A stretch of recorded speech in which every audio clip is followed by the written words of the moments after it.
All right, Shalom. First and foremost, I want to start off by giving all praises and glory and honors to Yahweh, Bahashem, Yahweh Shai, Bahashem, Harakah Kodash, and double honors to the apostles and elders of Great Millstone of Well. Peace and blessings and citations to the hopeful elect, the Bayat Dawadah, the house of David. So this is just going to be a quick one, all right? So this is Daniel 2, right? Daniel 2 and verse number 40, it says, "In the fourth kingdom shall be strong as iron, for as much as iron breaketh in pieces and subdueth all things, and as iron that breaketh all these, shall it break in pieces and bruise. And whereas thou sawest the feet and the toes part of potter's clay and part of iron, the kingdom shall be divided, but there shall be in it of the strength of the iron, for as much as thou sawest the iron mixed with miry clay. And as the toes of the feet were part of iron and part of clay, so the kingdom shall be partly strong and partly broken. And whereas thou sawest iron mixed with miry clay, they shall mingle themselves with the seed of men, but they shall not cleave one to another, even as iron is not mixed with clay." So let's go over to Daniel 7 and 20. Daniel 7 and verse number 20. Right?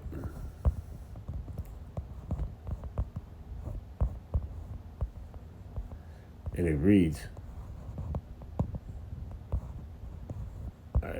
this, in verse number 20, it says, "And of the 10 horns that were in his head, and of the other which came up, and before whom 3 fell, even of that horn that had eyes, a mouth that spake very great things, whose look was more stout than his fellows." Okay? You see? So let me get this here in Mark, right? And we're going to play the video for you. In the book of Mark, the 3rd chapter, in the 23rd verse, right? It says, "And he called them unto him, and said unto them in parables, how can Satan," right? Shaitan, meaning adversary, meaning against, all right, "cast out Satan? And if a kingdom be divided against itself, the kingdom cannot stand. And if a house be divided against itself, the house cannot stand. And if Satan rise up against himself and be divided, he cannot stand, but haveth an end." Okay? You see? So now let's go to this here video, right?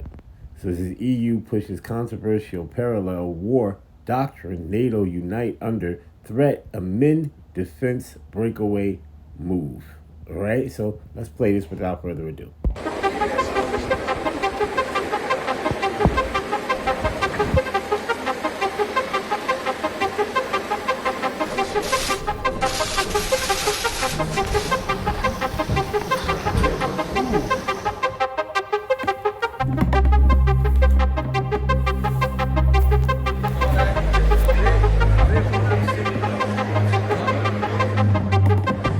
Europe is quietly preparing for a future where NATO may no longer be its ultimate security guarantee.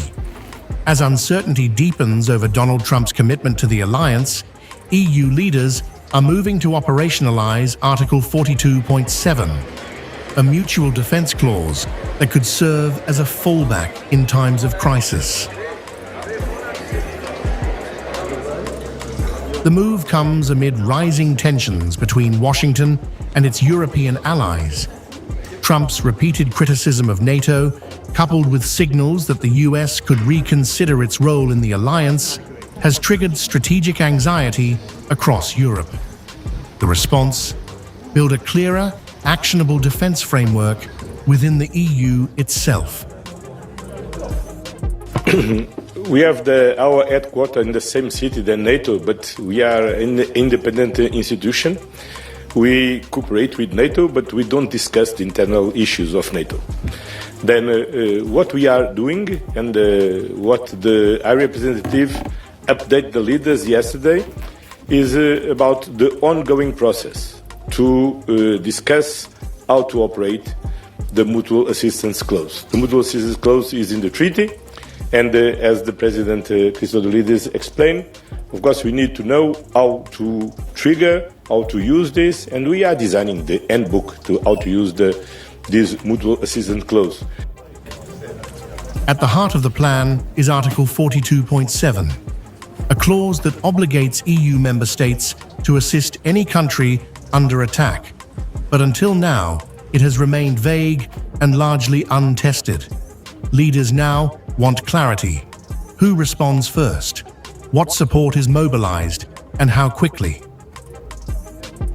Let's say France triggers Article 42.7. Which countries are going to be the first to respond to the request of the French government? What are the needs of the government or the country that triggers Article 42.7? All those, they are going to be put in a blueprint in order to know when and if a member state triggers Article 42.7 to have an operational plan to put in action. Recent events have added urgency. A drone strike on a UK base in Cyprus saw multiple EU nations step in. A real-world preview of coordinated defense without direct NATO command. For many in Brussels, it underscored the need for a structured EU-led response mechanism.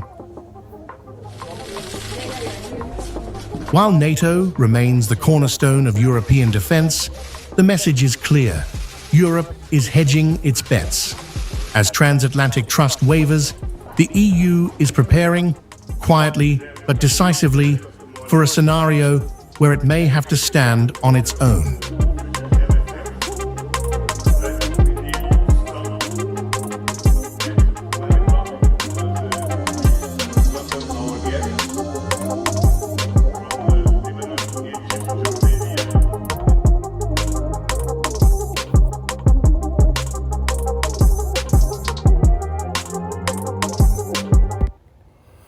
All right, there you have it. All right, so let's go over here real quick before we end the video. So this is Revelation.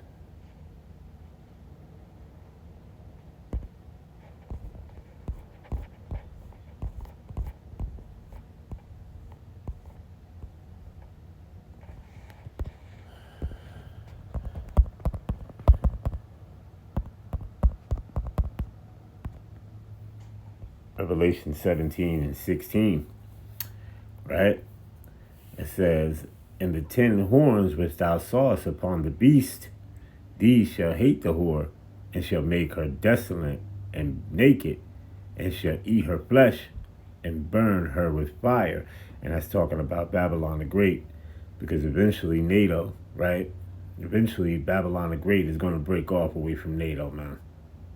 All right, Donald Trump is going to, Nero 47, right? Eventually things are going to go so sour to where they're going to break away from NATO, right? And these other nations are looking at this place, and they're going there, and because they got their military might. They're putting their military might together, you see, with ICBM intercontinental ballistic missiles.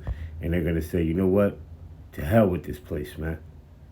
Give a damn about the whore, all right? I mean, just gonna burn her. You see? Hey, so that's all these things are taking place due to Yahweh, Bahashem, Yahweh Shai, Bahashem, Marakakwadash. So with that, we're gonna give all praises, honor, and glory to Yahweh, Bahashem, Yahweh Shai, Bahashem, Marakakwadash, and double honors to the apostles and elders of Great Millstone and Ruel. Peace and blessings and citations to the hopeful elect, the Bayat, the Awadah, the house of David. Kwam Yasha Allah, Abba Babal, Shalom.